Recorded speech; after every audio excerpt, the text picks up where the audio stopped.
Hi friends, ఎలా ఉన్నారు? ముందుగా అందరికీ నూతన సంవత్సర శుభాకాంక్షలు. న్యూ ఇయర్ అంటేనే మనం అందరం కలిసి హ్యాపీగా ఎంజాయ్ చేయడం, ఒకరికొకరు పలకరింపుకోవడం, విష్ చేయడం, ఫ్రెండ్స్ రిలేటివ్స్ అందరూ కలిసి జాలీగా ఫుడ్ ఎంజాయ్ చేస్తూ ఆ రోజంతా హ్యాపీగా గడిపేస్తాం. ఇంతవరకే మనకు తెలుసు, మహా అంటే ముగ్గులు, క్రాకర్స్, అంతే కదా. కానీ ఆ న్యూ ఇయర్ ఎలా వచ్చింది, ఆ న్యూ ఇయర్ వెనుక కథ ఏమిటి, న్యూ ఇయర్ ప్రాముఖ్యత ఏమిటి, ఇదంతా మనకేం తెలియదు కదా.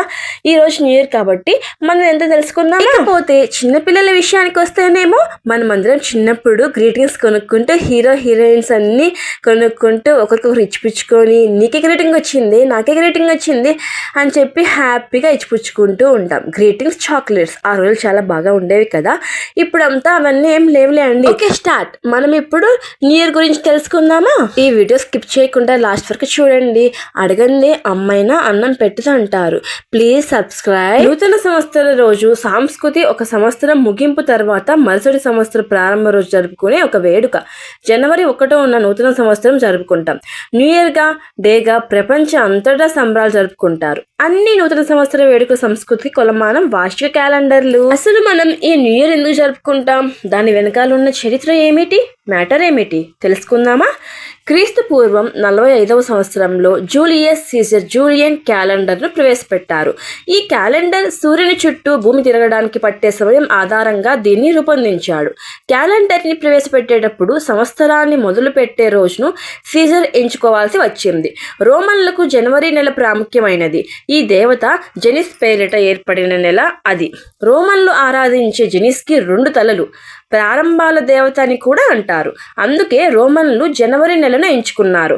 అయితే 5వ శతాబ్దంలో రోమన్ల సామ్రాజ్యం పతనమై ఆ స్థానంలో క్రైస్తవం అధికారం చెలాయించింది. అప్పట్లో జనవరి 1వ తేదీ అన్యమత సంప్రదాయంగా చూసేవాళ్ళు. చాలా క్రైస్తవ దేశాలు కొత్త సంవత్సరాది మార్చి 25వ తేదీ కావాలని కోరుకున్నాయి. కానీ పోప్ 13వ గ్రెగోరీ 16వ శతాబ్దంలో గ్రెగోరియన్ క్యాలెండర్ను ప్రవేశపెట్టారు. క్రైస్తవ దేశాల్లో కూడా కొత్త సంవత్సర దినోత్సవాన్ని జనవరి 1వ తేదీగా పునరుద్ధరించారు. అయితే క్యాథలిక్ చరిత్రలతో సంబంధం లేని ప్రొటెస్టెంట్ వర్గానికి చెందిన ఇంగ్లాండ్ మాత్రం 1752వ సంవత్సరం వరకు కొత్త సంవత్సర దినోత్సవాన్ని మార్చి 25న జరుపుకుంటూ వచ్చింది.